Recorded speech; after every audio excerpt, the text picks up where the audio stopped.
काम पूरा किया गया, लेकिन उसके बावजूद पिछले 11 महीने से उनकी कोई पेमेंट नहीं की गई।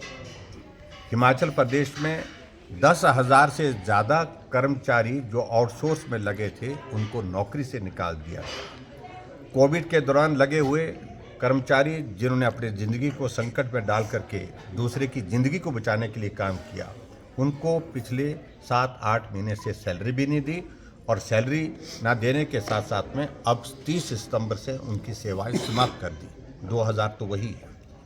पंचायती राज विभाग के कर्मचारी हड़ताल पर। सभी जगह इस बात को देख रहे हैं कि हिमाचल प्रदेश में इस प्रकार की एक परिस्थिति बनी है कि 10 महीने के छोटे से कार्यकाल में सचिवालय के बाहर धरना, रिज के मैदान पर धरना, चौड़ा मैदान में धरना, जिला मुख्यालय में धरना, ये परिस्थिति बन गई हिमाचल प्रदेश में कांग्रेस पार्टी की सरकार की। और लोग आज उनको पूछ रहे हैं, झूठ बोल करके तुम सत्ता में आए थे, गारंटियों का हिसाब मांग रहे हैं, जवाब देते बन नहीं पा रहा है उनसे। सर टैक्सी स्टोन क्रशर काफी समय से बंद है जो गैस बेसिन का है, तो जिससे सारे काम सरकारी कार्य जो है और निजी कार्य रुके पड़े हैं, तो विपक्ष ने क्या स्टैंड लिया? देखिए, सरकार का काम करने का तरीका है, जो उनको समझ में नहीं आता है उसको बंद कर दो, बस बंद कर दो, बंद करना। जैसे मैंने कहा कि 1000 से ज़्यादा संस्थान बंद करना। क्रशर बंद किए और हमने उनको कहा कि क्रशर वो बंद करो जिसके कारण सही मायने में नुकसान हुआ है। सभी क्रशर की वजह से नुकसान तो नहीं हुआ है।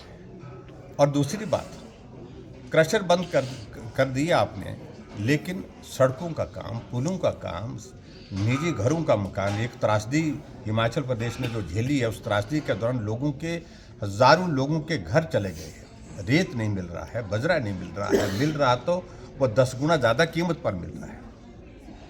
ये सारी चीज़ों को उनका कोई लेना देना नहीं, उनको तो एक ही जुनून चढ़ा है, बंद कर दो। और बंद करके जो प्रदेश का काम उन्होंने जिस प्रकार से बंद कर दिया है, चारों तरफ जो है हाहाकार मचा है, कोई भी डेवलपमेंट का काम आज की तारीख में हो नहीं पा रहा है। सर पिछले कल एक नोटिफिकेशन सरकार ने जारी किया है जिसमें टैक्सी ऑपरेटर का पैसेंजर टैक्स बढ़ाया है। किस तरह से देखते हैं कि बाहरी राज्यों के लिए तो उन्होंने कंजप्शन कर लिया है, लेकिन यहाँ के जो ऑपरेटर है प्रदेश के, उनको जो है उसमें बढ़ाया गया है?